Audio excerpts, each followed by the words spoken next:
Ellis had once thought the world would be simple enough. Babies to deliver, small comforts to keep a house upright, the slow, honest trade of a midwife and a wife on the edge of a Colorado town, where the river cut a stubborn blue line through the valley. At 38, her hands knew the shape of a newborn, the snap of a brittle bone, the hollowness of a grieving chest. She had a locket with a faded ribbon inside, her husband Henry's photograph, and a ledger of births and small favors, an apron that held penicillin tablets, a length of twine, a crushed peppermint for a feverish child. The apron smelled of starch and tea and the wood smoke of the stove. It smelled like work she believed meant something. Then the storm came that wasn't a storm of weather at all. It arrived dressed in badges. Sheriff Langdon was the sort whose hands had been softened by money and calloused by the need to keep men like Henry and women like Mara small. He had come to their claim court with a grin and a ledger and a posse of men who did not care for midwives, but cared a great deal for the grazing rights that lay flat behind Mara's little homestead. There had been threats first, fences mysteriously roped and cattle trampled. But when Henry would not sell, when he stood with the stubbornness of a man who'd learned his land from his father and his father before him, they killed him at dusk. They told Mara it was a hunting accident. The bullet went through the trees, someone's runaway shot. The town nodded, sorry brows and clipped sympathies. The county coroner wrote it as misadventure. The ledger in Mara's drawer said Henry Ellis, B. 1844, just 1877, and it left a space on her hearth that seemed to inhale and hold the winter. Mara felt broken, yes, but she was not empty. Loss had settled like dust across her shoulders, and when she had to wedge the landlord's ledger closed and pay the claim to keep the house, the dust turned to resolve. The sheriff would have preferred her to weep quietly and vanish into some neat, sorrowful tale that ended with a new husband who would claim her. That was not Mara's way. Midwifery had taught her endurance. Each delivery was a lesson in breath and patience, in knowing when to push, when to be still, when to trust the muscles, and when to cut when the child's life needed a different hand. To be a woman who had seen the dark of birth and come through it was to know there was a way through any darkness if you could find the right leverage. The injustice that took Henry demanded leverage. On an evening when the river made metallic sounds against the bank and the sky was the color of old pewter, Mara went to the little shed behind the house. She took out the wrap of tools her husband had carved into a box. Old farming chisels, a length of rope, a shovel whose handle bore Henry's initials in the margin of the wood. She took from the locket the small photo and set her jaw. She was not a woman who would be defined by someone else's verdict. That same night, a man came to her door wearing a coat that had seen better winters. He moved with an economy that suggested he measured his breath before taking it. He limped slightly, the sort of limp that hinted at a bullet and a life that kept that wound warm. The first thing Mara noticed was his hands, coarse, sure, and surprisingly careful, when he raised them not as threat, but in plain greeting. "You shouldn't be out," Mara said, before she realized she'd said it. Her voice was softer than she liked, threaded with worry that more trouble might follow. He smiled without teeth. "I thought the same," he said. "Name's Jonah Black. I'm no friend to the sheriff. He hesitated. He was an outlaw by most town gossip, a man who'd been blamed for a train job a year back, and had a price on his head printed in the ragged broadsheets that found their way into the saloon. "I'm not here to bring trouble to you." Mara watched him. The small midwife's house was lit by a single lamp that turned his face into a study of light. Her needle case lay on the table, so did Henry's pen and the ledger. The house smelled of lavender and boiled bones, of the soft things she kept to be ready for babies' cries at midnight. Helping a man like Jonah could make her a target. Hiding him could render her a criminal. The sheriff's men could be at her door the next evening, calling her a conspirator. And yet the thought that Jonah might be caught by Langdon made something in her harden. The sheriff had already set a standard for cruelty. He had made himself the law that night Henry died. Mara had not been able to stop the bullet then. She would not watch another person fall to that same easy cruelty if she could help it. Her skill was not with a rifle, but with mending, with reading the body and the mind. If she could keep a man out of a posse's hand, there were ways to do it.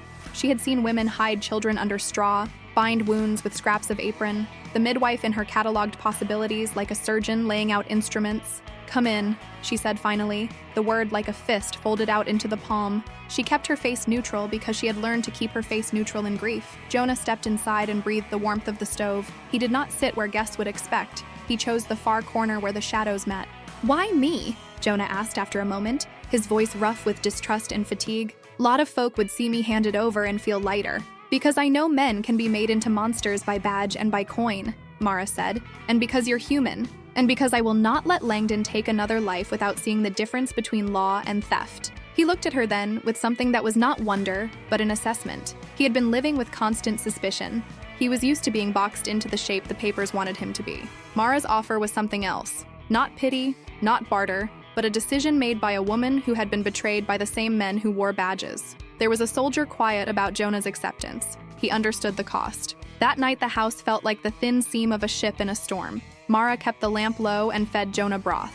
She gave him a seat and then a space where he could sleep, without the worry that he'd wake to a posse at his throat. Her hands moved with the economy of someone who delivered children by lantern. She had her bag of herbs, compresses, the jar of laudanum Henry would use on his aching hands. She bandaged Jonah's calf with a tenderness that surprised her. Her fingers were skilled at healing, not at hiding men, but skill is a kind of weapon too.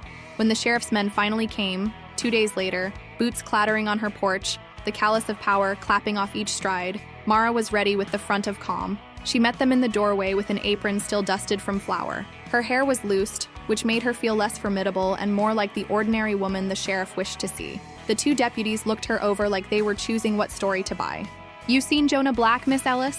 one of them asked, a hint of impudence with his badge. "No," Mara said. "Never heard the name?" It was the truth as she chose to tell it. Langdon's glare came like a winter wind. He stood at the rear of their formation, his presence filling the porch. "You hide him?" he said flatly. "We have reason to believe he's been seen around these parts." "I don't hide outlaws," Mara said. Her voice had a thread of something new, quiet authority that had nothing to do with the law and everything to do with inner knowledge. "I hide babies when the wind takes their hats off. I hide women when the men forget how to be decent. You have no cause to search my home." Langdon's laugh was small and venomous. "You're a widow now, Miss Ellis. Widows can be persuaded. The county thinks charitable." "Charity won't buy back Henry," Mara said. "And your charity has a shape, Sheriff. It eats what doesn't agree with you." She stepped forward, suddenly very small and very large, like a blade folded in cloth. There was risk, and there was also a fact. She would defend her choices. The deputies shifted, and then, reluctant and muttering about a false lead, they left. Inside, Mara's hands shook for a full hour, not from fear, but from the exertion of a decision that would shape what remained of her life. She had chosen to shelter a man the town called an outlaw. She had chosen to be counted among those who defied Langdon's easy cruelty. The thing about injustice is that it doesn't end with one act. It becomes a pressure you must learn to live under. Mara understood this better than most. The ledger in her drawer had a blank space where the future should be. For the first time since Henry's funeral, she felt the threads of the future in her hands. She would bind them into something she could wear like armor. Mara had been a midwife long enough to know there are people who need you not because of who they are, but because of what they carry inside. Jonah carried more than wounds. He carried stories of the rail, of men who'd been robbed by more than thieves, of land deals that left families with nothing and banks with just a little less coin. He'd been on the wrong end of a law that liked to be decisive for the convenience of men who had no patience with nuance. In Jonah's eyes was the exhaust of too many fires fought and not enough peace returned. They formed a plan that was not about heroics, but about cunning. Mara's house sat on the edge of scrubland that fed into the river. Behind its lean-to, she had a root cellar. And older women in the town, women whose backs carried the pattern of hard winters, had taught her the tricks of hiding things that needed breathing but not light. For Jonah, she prepared a space that would look like an old storeroom to anyone who did not know the difference between a seed chest and a prisoner. "Where will you go when this is done?" Mara asked the second night Jonah stayed with her. She was boiling nettle tea and her hands were steady as always. "Don't know," Jonah said. "I don't have a place when this is done. Always been on the run. If those men get wind of me, they'll hang me beside the general store and call it justice." His voice found its way under the syllables, like a man who had spoken his necessities until they were numb. "You can stay," Mara said without thinking it through. When the words left her mouth, they sounded brassy and dangerous. She had ached, stupidly and privately, for Henry to be replaced by a shadow of him. No, she would not do that. She was not looking for salvage of love. She was offering safety because she believed in the right to keep a human from unjust harm.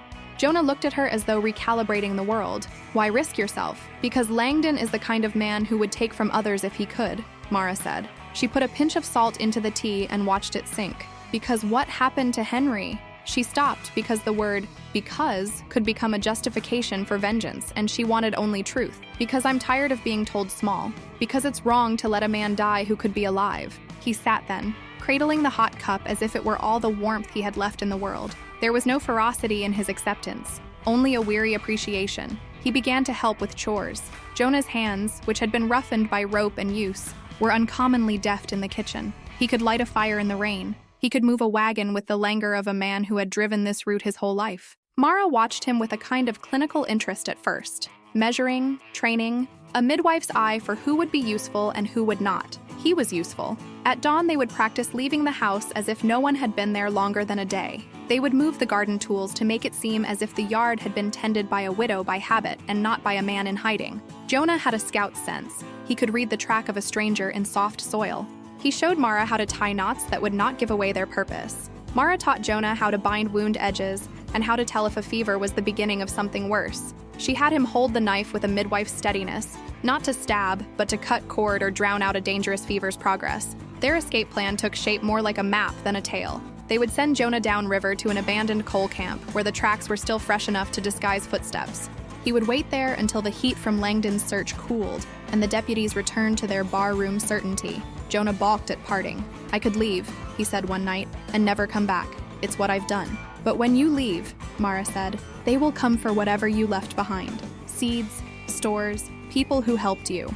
Outlaw or not, your trail doesn't vanish. It leads to someone else's door." Jonah's laugh was brief. "You make it sound noble." "Not noble," Mara corrected. "Necessary, covenanted." He did not ask what that meant. He had seen too many women of notions and had walked away. But there was something in Mara, an authority not born of badge or brute force but of knowledge and stubborn morality, that made him take direction. He taught her how to watch for breath on the wind, and she taught him how to watch for a child's pulse. When Jonah sat and listened to Mara speak of a malnourished infant's symptoms, he would nod with the concentration of a man being taught not how to survive, but how to care. He learned to swaddle tight, to fold blankets so that a baby's nose would not be smothered. The intimacy of such small acts changed the air between them. There was a softened edge to Jonah's jaw when she smiled, a lightness in the way he moved in the kitchen. Their first lasting success came when a scouting party of 3 rode past Mara's house and failed to find Jonah. Mara had baked to cover her time spent with him, set the hearth to look like regular widow's business, and let an open ledger lie on the table where Henry's name still looked like a ghost. The men rode away grumbling about a phantom. "This is not a life for you," Jonah said that night as they sat on the stoop looking out at the dark water. "You should go somewhere the sheriff can't find you. Somewhere quiet. I don't want to be the reason you lose this." Mara thought of the fields she had planted with Henry, of the ledger where births were written like promises. "I won't run," she said. "I will stand, but I will stand with a wedge of strategy." She turned to him. "If you're here by choice. You owe me no explanation." He looked at her then as if seeing her whole, with the small, potent respect of a man who understood the soft dangers of a midwife's life. Between her skill and his craft, they had formed something like a partnership without name. She was not sheltering him for the heroic thrill of it. She was choosing to be an active force in another person's fate. She was making a decision about her future, and that decision included Jonah, not as a prize, but as a person who could help himself and help her. By the 3rd week, their lives had braided in subtle ways. Jonah learned how to skin a rabbit without marring the meat. Mara learned the sound of a hoof at the river bend that was not a patrol but a passing trader. They had discovered that their survival depended on each other's competence rather than one's dominance over the other. In the small mornings of washing cloth and mending boots, they practiced a rhythm that would, in a later life, be called partnership. A safe house is not only bricks and mud, but the feeling of being permitted to be whole again. The first months Jonah stayed, Mara felt something shedding from her shoulders that was heavier than the cloak she used against the rain. She stitched quilts from Henry's shirts, ironed them until the stitches held a memory tight. She placed a photograph of Henry against the mantel and spoke to it as if telling the absent person her plan. She did not want to drown in the nostalgia of grief. She wanted to build a life large enough to contain Henry's memory, and certain enough to hold a man like Jonah if he chose to remain. It surprised her, this slow uncovering of hunger she had put away to grieve. Midwifery had always given her a center, hands busy, eyes on the work. The new work to which she turned was not just the keeping of a person, but the reconstruction of community ties. She began by teaching a small class once a week in her kitchen. The town's women came at first out of curiosity, some because births were also their work, others because a midwife who had been present at the county fair would inevitably be a font of necessary skill. 2 of them were older, with hair like the silver running of river stones, and with hands that had done farmstead tasks for decades. One was a widow named Clara, who ran the bakery, and another was a seamstress, Ruth, who had a sharp eye for mending coats. They arrived with needles and questions. Mara's classes were practical and stubbornly hopeful. She taught how to clean a wound, the method of binding to encourage healing. She taught where to find antiseptic herbs beyond laudanum, how to gauge a fever by the set of a jaw. It was not charity. She charged a modest fee so the least could afford, and the most would not take freely what was abundant. The people who attended learned a vocabulary of resilience. They learned, for instance, that a child's fever could be bought down with cooling compresses and barley water, not necessarily with laudanum, which dulled the mind. They learned how to read the pregnant belly for signs that something was wrong. They learned how to insist on help when the sheriff sent men with smiles. Women began to come to Mara for reasons beyond childbirth, for counsel, for repairs of things that were not the body, the broken window of a house after a drunken fight, a faint hope that their property could be kept together. The more she taught, the more people gave back. Clara the baker would leave loaves on Mara's doorstep when she had a night full of calls. Ruth would sew shirts and leave them mended, folded like small, warm promises. Female solidarity took the shape of practical support: food, thread, a lookout shift for Jonah sometimes, a girl left to sweep the yard and to shake her shoulders if she was asked. Jonah watched this with something like awe. He had not lived in towns where women organized without being policed by men's expectations. He had been the subject of many rigid imaginations about what a man should be. He was not entirely accustomed to seeing a woman lead. But leadership is not always loud. Sometimes it is the quiet rearranging of a room so that more people can fit. Mara arranged her kitchen table so that 12 women could sit there instead of 3. She taught with a voice that put courage into small things, and the women left feeling not less, but fortified. Mara's competence extended beyond the classroom. She took in a difficult birth on a rain-drowned night where the midwife from another part of town could not make it, and where the baby was breached and the mother had been pushing for 2 days. Mara worked through the night, her hands steady in the lamplight, her voice low and firm. When the baby finally slipped into the world, red and angry and noisy, Mara felt the flood of triumph and relief like a personal proof that she was more than a widow's sorrow. The mother named the child for Mara's father, and the name felt like currency of a better future. Her leadership drew enemies as well. Langdon, who still thought of women as soft things who could be nudged into the right corner, tried to interfere. He started making small raids of intimidation, pulling men aside at the marketplace and whispering insinuations about who was helping whom. He spread rumors that Jonah was taking shelter with Mara and that she was making the town a harbor for criminals. These were not empty threats. They were the strategies of a man who understood that fear could make a woman stop speaking. Mara refused to stop. She had a new resilience that came from routine and work, and the knowledge that she could change the terms of her life. She taught Ruth to sew pockets into men's coats that could carry small contraband without being obvious. She taught Clara to bake loaves in ways that would keep Jonah fed through a week of watching. Small, ingenious acts of rebellion called out the sheriff's hand less directly and undermined his sense of dominion. Women were learning to protect one another in ways that did not require the barrel of a gun.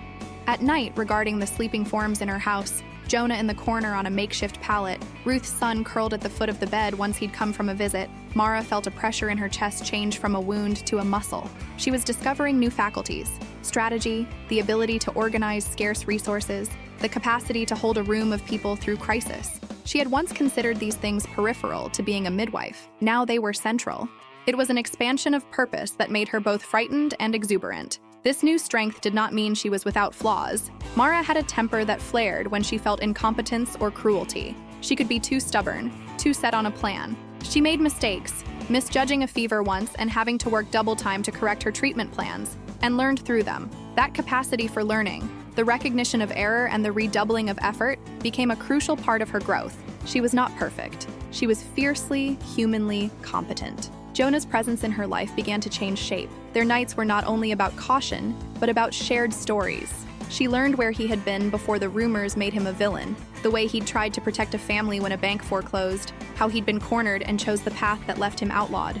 He respected her more with each moment of her quiet strength, the authority she brought into a room when a woman's child needed help, the bluntness with which she refused to be intimidated. He began to ask more and more for her opinion on things that mattered beyond the hearth: land disputes, whom to trust in town, whether a move upriver would be safer. The shift was subtle but unmistakable. Mara was no longer only a woman shaped by what had been taken.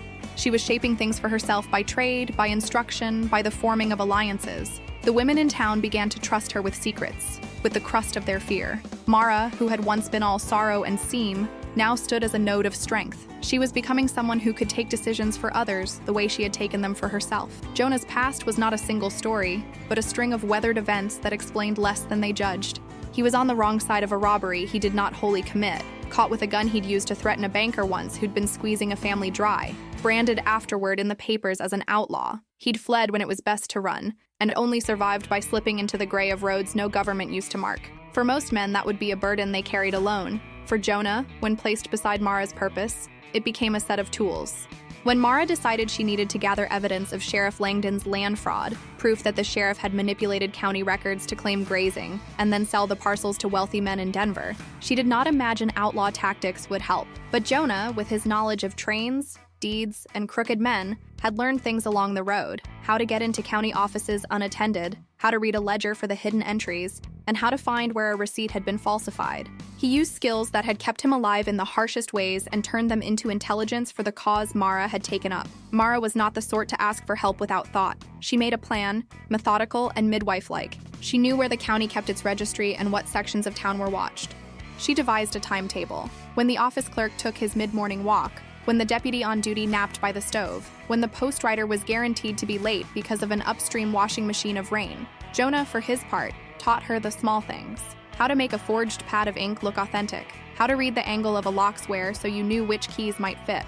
Midwifery translated into all this. Her sense of procedure and small risks became invaluable when moving through bureaucratic dangers. Jonah never once spoke over Mara about the morality of the plan. He offered execution, an outlaw's craft, but left to Mara the choice of targets and the limits of what he would do. This deference meant something to Mara. It was not the deferment of an inferior, but the respect of someone who understood his edge.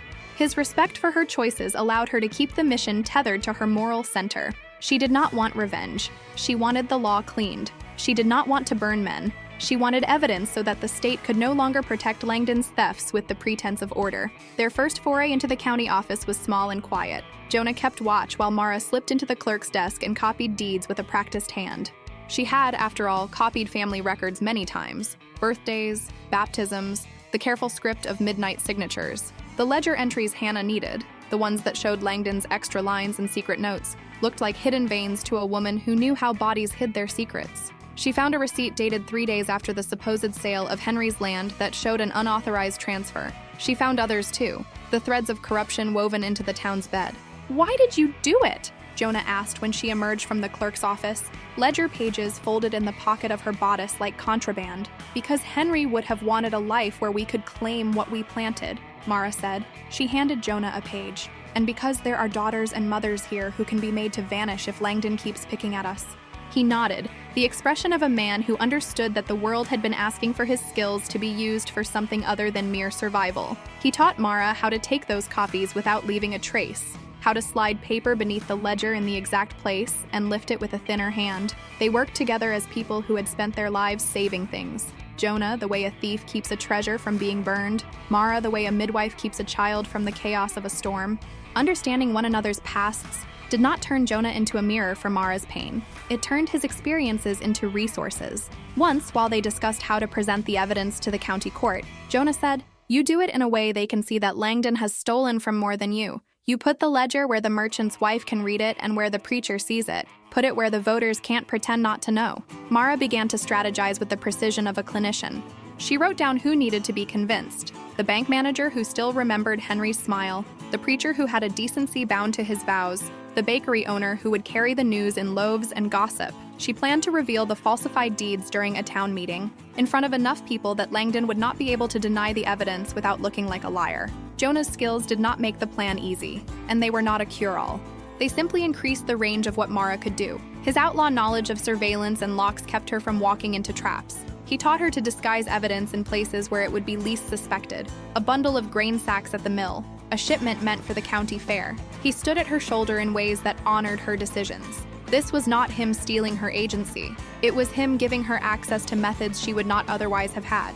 In return, Mara gave Jonah something he hadn't expected: patience and moral clarity. He had survived by dividing the world into friend and enemy quickly, but Mara taught him to see the shades between. She withheld hateful judgments, correcting him when his revenge-minded impulses flared. When Jonah wanted to burn Langdon's ledger, Mara argued to expose it. "You scorch and they will burn with you," she told him once. "You prove and you take the town back." He learned to think of consequences beyond the immediate. He learned to carry his criminal past not as an excuse for violence, but as a set of skills to be applied with care. Their relationship was a steady give and take. Jonah's past did not subsume Mara's arc. It served it, the outlaw tools becoming instruments for justice that Mara wanted to reclaim. He respected the parameters she set, not because he feared her, but because he wanted to be part of something that left him upright and not bowed. The deeper their alliance went, the more Jonah's own redemption began to mirror Mara's transformation. He began to seek forgiveness, not by theft of penitent contrition, but by active reparation. He used his knowledge of the lands where men had been cheated to bring evidence back to Mara. He stood in town, not with the swagger of a bandit, but with the humility of a man trying to make amends. People noticed. They began to question whether a man with a price on his head could also be a useful instrument of truth. This realignment of skills, his underhandedness used for illumination, strengthened Mara's hand. She was not saved by Jonah. She was using him the way she would use a scalpel, precisely, and with intent. Her midwife's sense of right timing, married to Jonah's outlaw craft, turned small knowledge into a weapon that did not rely on bullets but on evidence and social pressure. The sheriff's shadow would have to contend with a woman who now had tools in more than one drawer. Langdon's sins were not small. He had taken Henry's land by contrivance and had hidden the paper trail beneath layers of county bureaucracy. He had used his office to pressure men into signing deeds under the threat of violence, to leverage the fear of men into the smooth transfer of grazing rights. For Mara, the theft of land was more than an economic wound. It was a theft of history, of family memory. Henry had tilled those fields. The soil remembered his footsteps. To let that slide felt like letting the bones of the past lay unhonored. This was personal truth. It was not the kind of truth that newspapers would print in a single line. Mara's fight was not about vengeance, but about reclamation. She would not unmake Henry's death, but she would unmake the power that let his death stand as an accident. Langdon's smile might have convinced the county coroner, but Marion Ellis, Mara, knew how to read the world beneath a smile. She had delivered life into the hands of women who had been deprived, and knew then the meaning of stewardship. She would not let a man of badge and coin rewrite the names on their land without consequence. At a women's meeting at Clara's bakery, Mara unfolded the ledger evidence on the flour-dusted table and let the small crowd read it. The woman who first stood was a mother who had been evicted once when Langdon decided a fence line would be grander with cattle than children. Her fingers trembled when she traced the clerk's calligraphy that had been falsified. There were gasps and the muttered swear words that people use when they taste the evident truth. The bakery kitchen, which had smelled before of yeast and cinnamon, became a kind of tribunal. "Why now?" whispered Ruth, applying her index finger like a surgeon reading seams. "Why you bring this forward? It's dangerous." "Because it's true," Mara replied simply, "and because danger is not the same as silence. If we don't take back what's ours, they will keep taking until nothing is left to take." She did not romanticize danger. It was a calculation. She knew that Langdon had men who liked to make examples. She also knew that Langdon counted on women not banding together. That estimate was his miscalculation. The women began sewing pockets into skirts where they could hide copies of deeds. They became mobile libraries. Clara baked bread in batches so that when Mara distributed evidence, it could be slipped into the folds of a loaf or a bolt of cloth. There was a practical genius to all this. Reveal the truth where people would naturally share it, force the town's social arteries to circulate the evidence so that Langdon could not simply call it slander. Mara also had to reckon with being vulnerable, that Langdon could use her past, Henry's death, as an emotional leverage to make her desist. He did subtly at first. Small notes left at her gate suggesting that Langdon had more influence than she knew. A mason working at the church told her that Langdon had friends in the newspaper in Denver. That was when Mara realized she would have to be bolder than quiet distribution. She would have to take the ledger public. "Why do you think they'll believe you?" Jonah asked one evening, keeping his voice low. He had learned to respect the weight of her decisions. "Because the truth is not a matter of belief, it's a matter of proof," Mara said. She folded the papers, feeling the weight of the ink in her palms. "And because I will not allow Henry's name to vanish under the sheriff's boot." When they presented the evidence, they did so in a way that could not be ignored. At the next town meeting, Mara requested to speak.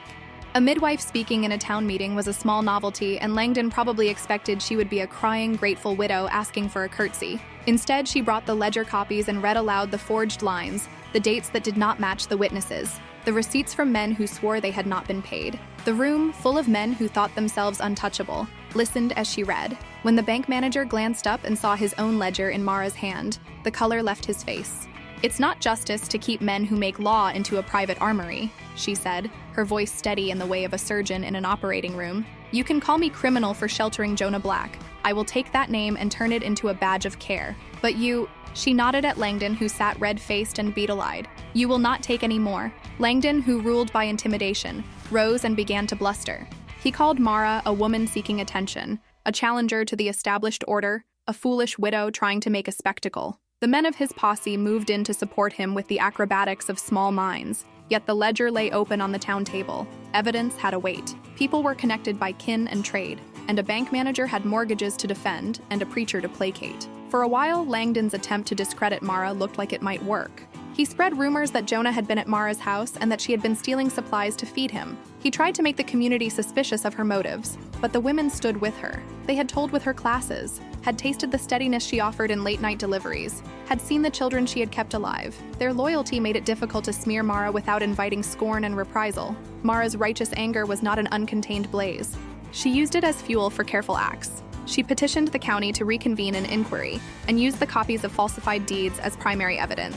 When the county clerk tried to stall, Jonah, by then a man invested in repair rather than escape, used his knowledge to force a practical oversight. He navigated back roads, gathering testimony, and finding men who had been coerced into signing documents at night. These men, fearful at first, eventually spoke up because the ledger's truth could be matched with verbal accounts. Throughout this process, Mara had to contend with the temptation for vengeance. She felt it like an itch that was also a blood-deep hunger. Jonah's presence curtailed the worst impulses. He never told her to be soft, but he offered a practical reminder. Burning down the sheriff's house would not necessarily restore Henry. It might instead burn everything else. Mara's plan had a clarity that was moral in its own right, to expose and replace the corrupt structure rather than to be consumed by retribution. When the county convened an inquiry, the edge of the town's direction changed. Langdon found his allies thinning. Men who had enjoyed the sheriff's favors realized that the law did not belong to them alone. The preacher, taciturn and not given to public spectacle, found his conscience troubled by the ledger's details. He called for a fair hearing.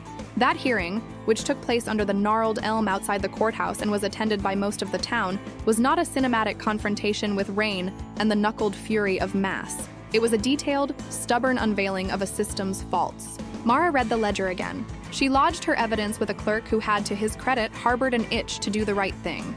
The county recognized that the deeds had been falsified, that the sheriff could not account for the transfers he had made. Langdon was stripped of power in a slow, bureaucratic way that might have seemed inadequate to the movie frame ideal, but it had the multiplier effect Mara wanted, a legal reversal that would allow Henry's name to be cleared and the return of the land. When the verdict landed, it felt like thaw. It did not soul heal all things. Henry remained gone, but it rebalanced the small gravity of Mara's world. The injustice that had broken her opened a space where her fight had mattered. She had not been a simple instrument of revenge. She had been the architect of a correction. In the process, she had learned the usefulness of her rage, the manner in which it could be applied to right and not ruin.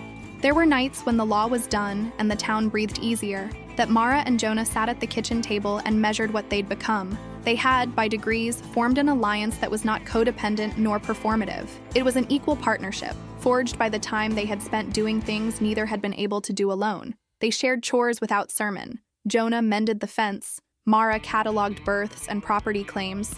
They argued like equals, late into the night, about the best way to approach matters neither of them could foresee. That argument was a sign of respect, not fracture. Their romance, such as it was, moved with the same steady pace. No sudden eruptions, no cliches of rescues. Jonah admired Mara's intelligence. He sought her counsel on failures he had not known how to heal. Mara, who had once feared the softness of love would make her weak, found that love could be a scaffolding rather than a shackle. Jonah, for his part, did not attempt to fix her grief. He did not present himself as the balm to her wound. He offered companionship, respect, and the kind of stubborn presence that said, "I will stand with you because I choose to." And Mara, grown and independent, chose him for qualities that had to do with his respect for her competence and his willingness to accept the limits she set. They planned together beyond their immediate survival. Mara wanted to ensure her land could not be so easily taken again. She wanted the town to have a small clinic where women could come, not because she saw Jonah as an architect of the project, but because she envisioned a place that would sustain mothers through hard winters. Jonah, who had never had a legacy beyond the road, found himself volunteering labor and the rough skill of his knotty hands. He would dig foundations, haul timber, and build a sign that read, "Ellis Clinic," when finished. To both of them, it was a symbol of permanence. Mara's choice-making was visible in how they divided tasks. She led the strategic conversations. What would be the clinic's bylaws? How to gather funds? How to ensure the county did not interfere again? Jonah took on the community outreach, using his charisma and his education from the road to persuade men who were suspicious that an outlaw had a place in the civic future. He learned the language of promises and binding agreements, and Mara learned to let him be the face of the more dangerous conversations when her presence might inflame old biases. Their equality was not only practical, but emotional. They revealed wounds to each other without expecting the other to fix them. Jonah told Mara about the time he'd been set upon by a gang who stole his horse. He wept, quiet and private, and she listened without the need to press. Mara told Jonah about the moment she'd found Henry's ledger and how the future had once looked like a map she could read. Jonah did not argue. He simply sat, his hand offering the kind of comfort that did not seek to erase pain, but to witness it. Their intimacy extended into a physicality that was careful and consensual. When they first touched with the possibility of more, Jonah paused and let Mara set the pace. Mara, who had known life as a series of demands, found Jonah's patience not chastening, but liberating. When she chose to love him, it was a decision she made with full knowledge of her wants and needs, not out of silence or dependency. In town, people began to notice the change. They saw a woman who stood taller, whose clothing shifted from the white apron of mourning to clothes toughened for work, a jacket with patched elbows, boots that had seen the river stones. They saw Jonah, who had been once leaned into the caricature of dangerous freedom, stand with a shovel in his hands and a midwife's respect for his input. This evolution did not come with proclamations. It came with practical acts and shared evenings by the stove. Mara also taught Jonah how to save money for something other than travel. They began a ledger together, not Henry's ledger, but one that contained the clinic's account and a small savings for their land. It served a practical purpose and a symbolic one. They negotiated who would take which responsibility and fought small fights over trivial things like how deep to dig the foundation of a bedrock fence. They made up with a candor that was both rough and affectionate. Through these acts, Mara won more of what she needed, a life that belonged to her. The respect Jonah showed for her decisions allowed her to keep her autonomy while sharing it, and Jonah, in return, found meaning beyond a life on the run. He learned to think of permanence as a gift rather than a trap. Their romance was not the rescue of a broken woman by a repentant man. It was two people building something together, each stronger for the other's presence. Equity and partnership spilled out to the community. Women who had once been too intimidated to go to the law now came to talk to Mara. Men who had dismissed Jonah as a bandit now found him a capable worker whose heart had been refocused. The clinic's fundraisers were run by a mix of men and women, each valuing the other's contribution. The equality Mara had always wanted was becoming a living demonstration in the town. It was possible for a woman to be the architect of her own future, and for a man once labeled outlaw to be an equal partner at her side, not her master. The town's peace, fragile and glinting, was never guaranteed. Mara felt the precariousness the way a midwife feels the slow change in a laboring woman's body, an almost silent tremor in the air. The sheriff, Langdon, stripped of his office, still had friends with pockets deep enough to make noise in the right places. Word of their plans for the clinic came to people who saw an opportunity to profit by stirring unrest. Mara understood that when a wrong is undone, the real test is whether it can be secured against future theft. Protecting the clinic meant something larger, protecting a future in which women's health would not be the plaything of corrupt men. Jonah and Mara had to decide whether to press their advantage and push for more, open the clinic earlier than they intended and declare the land restored, or to play a subtler hand, allow the county to complete its redress, and watch the sheriff's remaining supporters lose their wind. That decision was not trivial.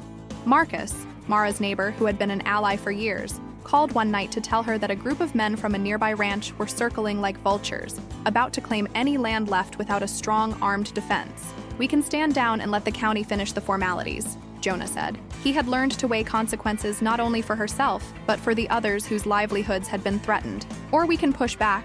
If we push back, we risk a week of violence."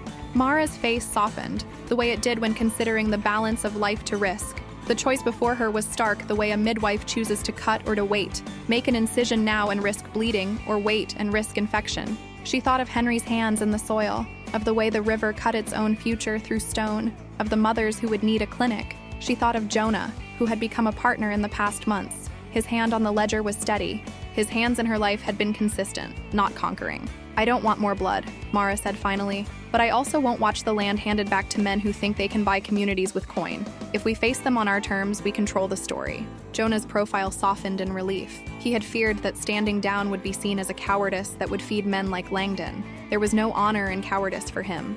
But there was also intelligence in not finding war where diplomacy could suffice. Mara made a choice that was hers alone. They would defend the clinic's foundation by gathering the town for a public claim ceremony. They would show ownership in a way that could not be easily taken by force without raising a dozen witnesses. The night before the ceremony, Jonah took Mara's hand and asked, "If this turns ugly, will you run?" Mara looked at him, the assessment of the woman who had been broken and mended etched in the movement of her eyes. "I ran once," she said. "I don't run again. But I also won't ask you to meet me on a gallows for my sake. If there is a fight, we fight it together." You know that. He nodded, grateful for the clarity. They imagined a short, sedate hour together on the porch, dreamed of the clinic doors opening to a soft crowd with children and bread, and the quiet of a society seeking repair. They let themselves envision the future, a building with Mara's name carved modestly on a wooden sign, a garden where the women could grow herbs for tinctures, a ledger and a locked desk containing births, not proprietors of land. That small happiness felt like an anchor against the storm. On the morning of the ceremony, the town hall yard smelled of wood smoke and nervous flowers. There were families there, Clara with her boys, Ruth with her sewing kit, old Mr. Penley who had once refused to speak to Mara and now came to bless the deed. The men who considered taking land came with empty bravado, but the town's presence filled the morning like a shield. They had numbers and witnesses and a clear legal claim to the property. Langdon's men arrived with a swagger that tried to fill the air with threat. They were under the impression that fear could unmake the town's will. Instead, they were met by the woman who had once been told to keep her head down, and who now wore a jacket with patched elbows and held a ledger in her hand. Mara's voice did not shake. She read the newly validated deed that the county had issued. She did it in the way a midwife announces a birth, firm and precise. The men could not credibly argue the law in a crowd now full of witnesses, but the peace did not last long. A scuffle broke out beyond the edge of the crowd where a man tried to snatch the signboard. Jonah stepped in with a physicality born of years on the run. He was not the sort to seek a fight, but he did not shy from stopping one. The men tried to pick a fight, and tempers flared like dry grass catching a stray spark. Mara moved between them, her arms spread like a midwife protecting a laboring mother. She was not a woman waiting to be saved. She was the leader. She positioned herself not as a woman needing assistance, but as someone who could orchestrate defense. "Stand down!" she cried. Her voice cut through the clamor. For a moment, no one could tell whether she was order or plea. Then, slowly, people obeyed. There is a power in a woman whose voice carries authority born of long practice, born of telling men when to breathe and when to stop. Jonah, at her side, did not take the lead from her. He protected the flank, moved where she indicated. This was not positions of dominance, but positions of mutual respect. After the dust settled, the town gathered, counting what had been gained. The clinic's foundation had been defended, and Langdon's men had left with threats that were more bark than bite. For a brief, tender happiness, Mara and Jonah laced hands and allowed themselves to breathe. They had imagined a future as equals, and might-have-beens had become the possibility of now. The reprieve was thin. Men with large pockets and longer memories do not forgive losses quickly, and Langdon's allies were not only men who wore badges. There were men who owned land and who had lost money for reasons of principle, and men who owed more debts than they could pay.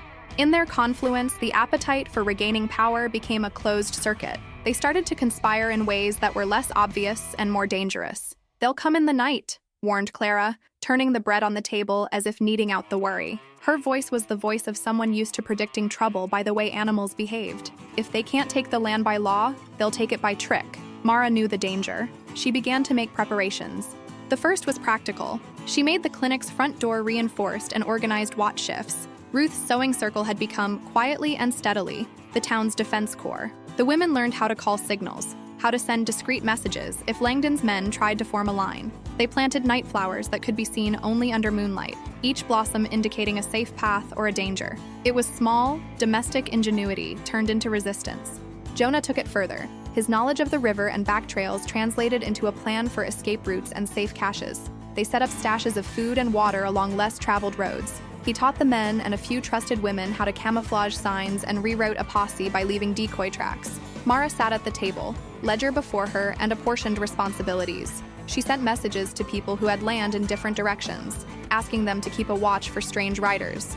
But conspiracies adapt. Langdon's allies began leveraging the law via other channels. They bribed a county judge to begin new inquiries, to send notice of additional claims needing immediate surrender. They whispered to the city merchants who supplied the town and convinced several to stop delivering goods pending clarification of ownership. The result was a slow strangulation. The town's livelihood grew precarious under legal fog. The social pressure was relentless. Without goods, people started to feel the old hunger in their bodies. The clinic's coffers, gathered through community effort, began to thin. Mara felt the weight not only of defending property, but of sustaining lives. Her midwife's intuition told her the danger in a new way, that deprivation could foster desperation, and that desperation was fertile ground for men who had been dispossessed. Langdon's men also started personal assaults. A messenger delivered a note to Mara's door, the handwriting staunch and scrawling, "Leave, or Henry's grave will not be left in peace." It was a threat not just to property but to memory. Mara held the note until her fingers grew white. This threat was an attempt at intimidation rooted in the desire to terrify, and its target was exactly what Langdon had learned to fear, the memory of what he had stolen. Mara did not break. She consolidated allies. She reached out to the small groups of women who had been mocked and ignored in town, the washerwomen, the shepherds, the mothers whose barns had been foreclosed for petty debts. They came to her not only out of gratitude, but because they saw in her a figure who didn't flinch before power. She trained them in ways to guard preserves and the herb gardens, the same skills that had first kept babies alive on windswept nights. The women learned to move silently and to observe the land as if it were a living thing. There were also betrayals. Jonah's past surfaced as a liability. An old acquaintance, a man Jonah had known on the road, came into town and offered to help by acting as an informant, then vanished with supplies. Someone tipped the posse to a stash Jonah had left upstream, and the food stored for the watches was discovered and burned. The losses were not ruin, but they were rites of pain that tested Mara and Jonah both. Yet instead of fracturing, the town tightened. The women moved with a ferocity that was quiet and practical. They turned personal attacks into community tasks. They stitched with urgency and a fury that made the needle an act of rebellion. When they needed food for the watches, they coordinated farmers who could spare a loaf or a tuber. When Langdon's allies tried to stop the mail, Ruth and Clara orchestrated a network of courier girls who rode with their feet bare to keep their tracks invisible. Jonah's own past threatened to overshadow the present as men dug up dirt on him, trying to link him to other crimes to delegitimize the movement. He had to stand clear, not by silence but by action. He rode single-handedly to a neighboring town to secure legal affidavits from men who could attest to the falsifications Langdon's allies had used. It meant facing men who once had called him a villain, explaining the change in his life without the luxury of dramatics, simply listing dates and facts. These affidavits were small bricks that, when stacked with the ledger evidence, created a dam against further theft. The storm built. Langdon's allies assembled a group of men to provoke the town into a reaction, something that would justify further punitive measures against them. The plan was to attack the clinic's supply gathering at dawn, a move that, if successful, could starve the community into submission. Mara learned of this from a nervous boy who had overheard a farmhouse conversation in the dark. She felt the old tide of panic threatening to pull her under and instead reached for the skills she had honed: coordination, delegation, the granular art of survival. They set up a coordinated defense that night that was equal parts ingenuity and women's solidarity. Women would pretend to gather supplies in wagons, but these wagons were empty, while real supplies were distributed quietly to safe houses. Men would be ready not to charge, but to form a barrier of human bodies and voices, to call out names of witnesses who would testify to the land's rightful owners. It was a plan not of violent escalation, but of civic defense. Langdon's allies came at dawn. The attack was brutal but not unexpected. Men rode into town with the idea that a quick show of force would disaggregate the solidarity. Instead, they found themselves met by a network ready to reroute their fury. Women and men stood together at the clinic's doors, shouting names and dragging witnesses forward, until the attackers could see they were in the wrong by the force of so many eyes. The attackers tried to burn their way in, but beacons were lit, and men came from the neighboring settlements, alerted by Miriam's dispatches. It was not a glorious battlefield, but a simple triumph of a community protected by a woman who had refused to be quiet. Not every fight ended in clean victory. The night that felt like the darkest hour for Mara happened after one such small triumph. In the weeks that followed, as the town celebrated the clinic's opening and as trade resumed, someone set fire to Henry's barn. It had been a place of storage for seed and small tools, and the flames ate through the wooden frame until nothing but ash and memories remained. Mara found the blackened skeleton of the barn at dawn, the sky a corpse gray, a smell of charred wood, and loss like a hand at the throat. The arson was not a random act. It was calculated to wound. It was a message that might have been enough to break a lesser spirit. The town's grief washed through like a second winter. Clara fell ill with a fever brought on by worry. Ruth's son no longer wanted to go near the front yard. The women circled the loss like a flock of birds in protective formation. They made vows to repair what had been lost. But the grief was heavy and personal. Mara felt the old pull, the urge to go violent, to take arms and make the outskirts of Langdon's power into a field of retaliation. Jonah saw the way her jaw worked, and the old spark of revenge fluorescing. He knew the danger of letting vengeance be the engine of action. "If you go for blood," he said, "they will make a martyr out of whatever we have left." She wanted blood because it felt like a proof of justice, but the deeper hunger was a hunger for meaning. The barn had been a memory of Henry's labor. Its destruction felt like Langdon's men trying to erase the very fact of what Henry had built. Mara had to find a different route. She could not simply echo violence because that would destroy the very community she had fought to protect. She made a decision that night that would define the difference between a woman consumed by injustice and one who used injustice as fuel for change. Rather than walk the path of retaliation, she organized a public reconstruction. They would rebuild the barn, but not simply as a single-person storage. They would build it as a cooperative, a place for shared seeds, shared tools, a community barn. In so doing, she would confront Langdon's men with continual proof that their attempts at erasure only seeded more life. Yet in the same breath, Mara also pursued the man who had set the barn on fire. She could not leave the act unpunished. It had to be addressed legally, and so she and Jonah sought out leads. Their search took them through the town's lower lanes, into the barrow where the sheriff's men recruited sympathizers. It was there, in a narrow alley, that Jonah confronted a man who had once been his acquaintance. The man, whose name had been used to secure the fake deed, turned on Jonah with a knife. The fight was brief and ugly. Jonah took a wound to the shoulder that bled deep and red. He staggered, furious and stoic. Mara, who had lived through the long night of childbirths, stooped and pressed her hands to the wound. She held him and his blood in the manner of a woman who knew how to steady a life when it hung by a thread. He recovered, but the wound left him weaker in a permanent sense. It was a reminder that even when justice is served, there is a cost exacted by the world. In the weeks that followed, the social atmosphere in the town turned heavy with suspicion. People who had seemed like allies revealed cracks in their loyalty.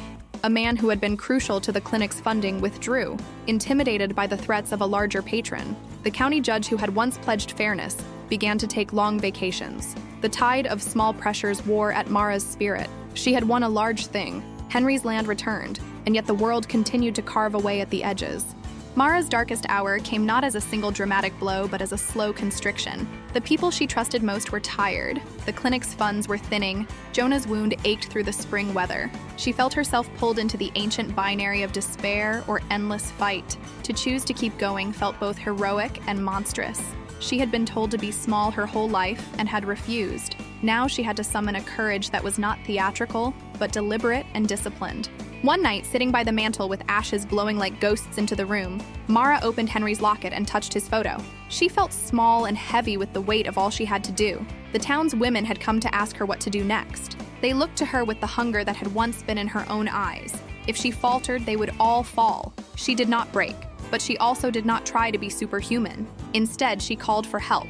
She sent a writer to neighboring towns requesting legal assistance and asked other midwives to take some of her work so she could focus on the clinic for a time. Asking for help was not a sign of weakness. It was a sign that she had learned the interdependence of survival. Jonah's respect for her deepened when she made the call. He had not expected to see the woman he loved ask for help in so public and practical a manner. If the darkest hour is defined by isolation, Mara refused it.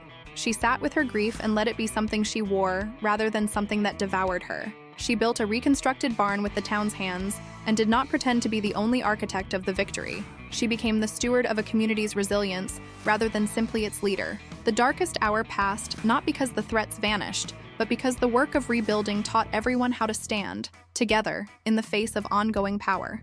There is a final plan that, when executed with precision and the loyalty of many, can break even the most entrenched of corrupt systems. Mara's rise was not a single climactic moment, but a composite of many decisions, each taken in the face of fatigue. She built a strategy that used the town's strength, the women's vigilance, Jonah's knowledge of the land and trade, and the growing number of county witnesses who had tired of Langdon's bullying. Mara's plan for the final confrontation was practical and cunning. She would present the county with a ledger so exhaustive in witness testimony and physical evidence that Langdon's remaining allies could not spin it into plausible denial. She asked Jonah to marshal old acquaintances who could attest to Langdon's misdeeds. She asked Ruth and Clara to organize the women of the town to be there as witnesses, not as emotional supplicants, but as factual present parties. She mapped out a day when the county judge would be present, when merchants would be compelled to see that the town was standing together. The night before the hearing, Mara convened those who had stood with her. It included women who had been previously ignored, a schoolteacher named Agnes who kept the town's list of names, a widow, Margaret, who had once been evicted and now had proof that Langdon had been selling the land he'd seized, and old Mr. Penley, who had provided storage space in his granary for ledger copies. They were not actors in some romantic play. They were the people who had borne the consequences of Langdon's theft and had the legal standing to challenge him. When the day of the hearing came, the square was fuller than any parade. The bench was filled with chroniclers, farmers who had heard the truth and were curious, merchants who had had too much of Langdon's interference, wives who had seen land slip out from under neighbors. Mara stood at the front with a stack of evidence. Jonah stood beside her with witnesses he had brought from his wandering, men who could speak to the ledger's accuracy from independent vantage points. As the judge opened the session, the town breathed as one body. Langdon arrived with a swagger that had been carefully rehearsed. He attempted, as was his custom, to redirect attention by accusing Jonah of recidivism. The drama threatened to devolve into the usual spectacle. Mara, however, had anticipated this. She had written an affidavit in which the bank manager, the preacher, and a rare few of Langdon's own recruits attested unequivocally to the falsified deeds. She called witnesses in precise order, first those who had the most credibility in the county, then those whose testimonies created an impenetrable lattice of corroboration. This was where Mara's leadership was most visible. She orchestrated testimony with the same steady hand she used in the delivery room. She instructed witnesses in how to present facts succinctly, to focus on dates and transactions, and to avoid rhetorical trappings that could be dismissed as emotional. Jonah's knowledge of the road further strengthened the case. He presented records of men who had been forced to attend midnight meetings and of payments funneled through accounts with Langdon's friends. Langdon tried to break their efforts by petitioning for the case to be dismissed and by calling townfolk who would vouch for his character. But the tide had turned. The strength of the town's witnesses, the legal documentation, and the moral determination of the women who had been organizing for months were too much. The judge ruled in favor of Mara and the town. He declared Langdon's prior seizures illegal and enacted an order for restitution. Victory was not a single band bursting across the sky, but a slow spread of relief. The judge's ruling had real consequences. It returned land, it convinced the merchants to resume trade openly, and it forced Langdon to face a legal inquiry rather than merely a social one. For Mara, the judgment was both vindication and opening. It opened the possibility of building the clinic into a lasting institution. But more than the law's pronouncements, it was the way Mara led the people in front of it that defined the triumph. She did not revel in vengeance, nor did she crow. She stood, scalp cool, with the look of someone who had orchestrated a bandage into a new limb. Men who had once accused her now sought her advice. Women turned to her as a leader whose decisions were grounded in competence and care. When Langdon was taken into custody, less as a theatrical triumph than as the slow result of a legal process, they tried to turn Jonah's past into a wedge. But Mara had prepared a defense not by romantic saving, but by sheer competence in assembling proof. Jonah did not need rescuing. He had been a partner, and now the law had to reckon with that. After the adjudication, the town celebrated not with frivolity but with a practical rejoicing. They shipped out supplies for the clinic and held a communal dinner where everyone brought something: preserves, a loaf, a pie. The clinic's foundation was no longer a symbolic protest. It was a working site. Women put their hands into the dirt and planted a standing garden of medicinal herbs that would provide tinctures and salves. Jonah helped raise the timber. Mara supervised the layout with the surety of an architect who understood both body and building. There were wounds, not all of them scars. Jonah's shoulder left a dull ache, and the memory of knife and the day he was branded a criminal by the press persisted. But the healing process was shared. He learned how to let his past be part of a narrative that included redemption. Mara learned how to take her grief, the hole Henry had left, and channel it into life, into a clinic, into women's solidarity, into a sustainable future. Women who had been silent found their voices rung full. The clinic's opening became a symbolic act, a sign that the town had chosen care over conquest, that they would protect each other not by the barrel but by the ledger, and that a midwife who had been told to be small could lead a community to justice. The final days of confrontation were not staged for spectacle. They were tiresome, meticulous, and absolutely necessary. When the county's final audit of the property transfers was completed, the result was unmistakable. Langdon and his cohorts had illicitly transferred parcels of land under the pretense of minor legalities.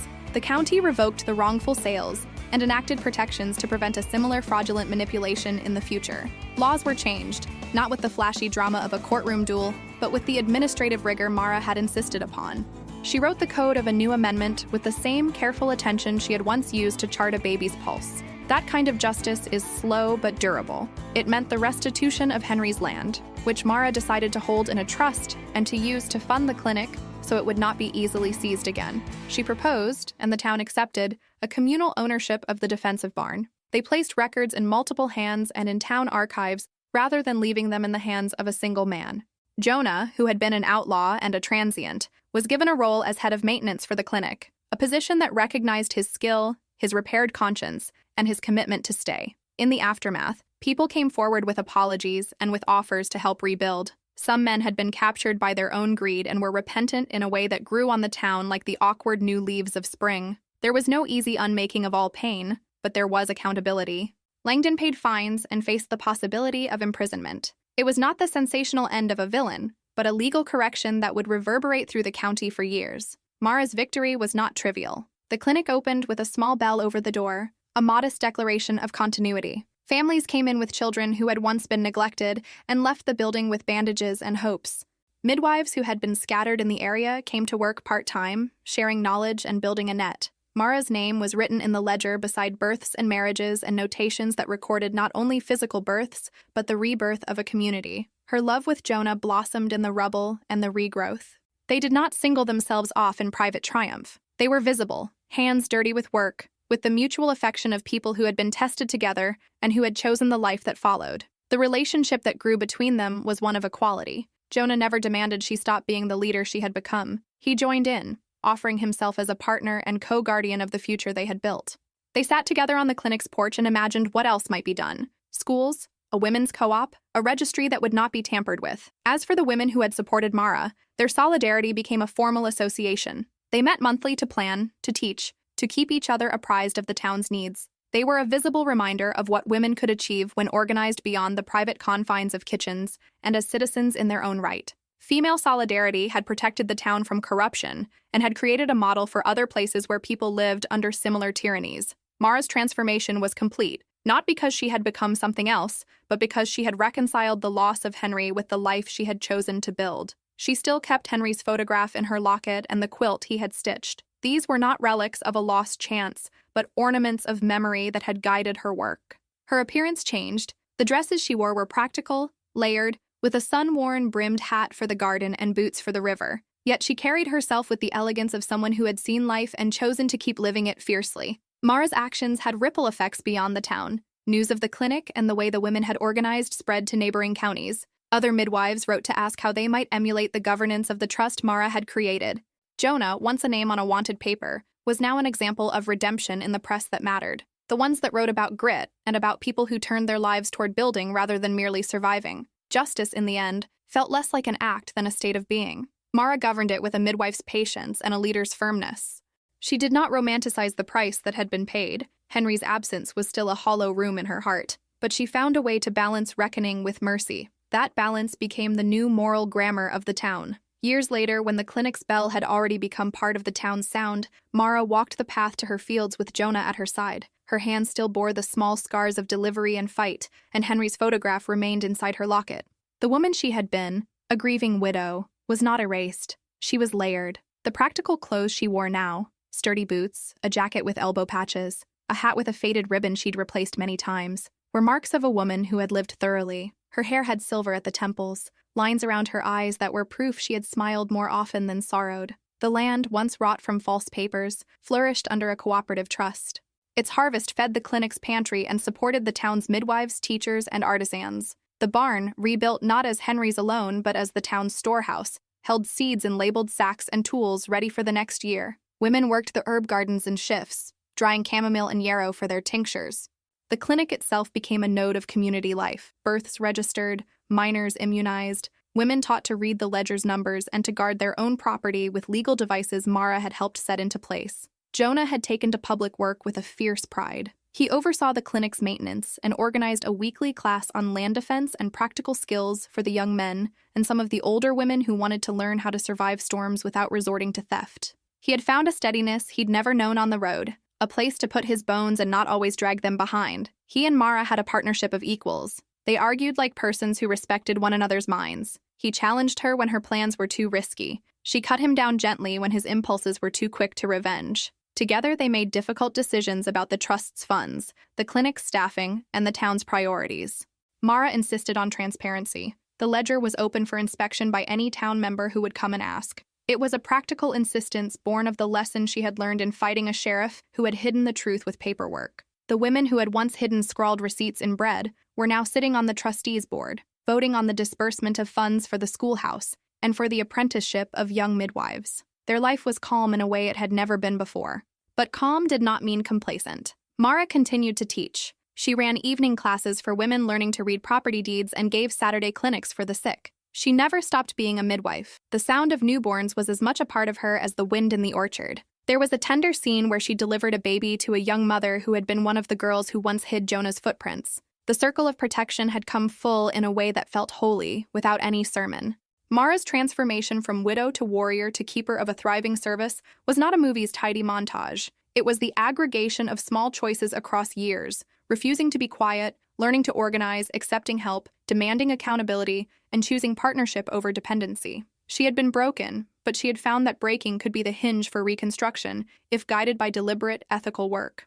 On warm evenings, the couple walked along the river and spoke of what they had learned. Jonah, whose youth had been a line of moving places, spoke now of staying put. "There's more honor in staying," he said once, tracing the river stones with his boot. "I used to think freedom was never stopping. Now I know freedom can mean choosing where to build." Mara smiled. "And choosing to build with people," she said. "That's the trick. Nobody wins alone." They had love, but it did not define Mara. She continued to be the center of her own story. She made decisions about the clinic. She protected the land. She taught other women to take their lives in their own hands. The woman who had been knocked down had refused to stay down. She had turned her wound into a cause, her sorrow into a scaffold for a community. And so her story ends where yours continues. She was told she was broken, but she proved them wrong. She was left for dead, but she rose stronger. She was meant to be silent, but she roared. If you are a woman who's been knocked down but refused to stay down, if you believe it's never too late to reclaim your power, if you know that the strongest love is built between equals who lift each other up, then you've found your tribe. Subscribe to witness more legends of women who refused to be victims, who turned pain into power, who wrote their own endings. Like this story if you believe every woman deserves a second chance at happiness on her own terms. Share it with every woman who needs to remember her own strength. Hit that bell, sister. Because these stories aren't just entertainment. They're reminders that you're stronger than you know, braver than you believe, and deserving of a love that sees you as the hero you truly are.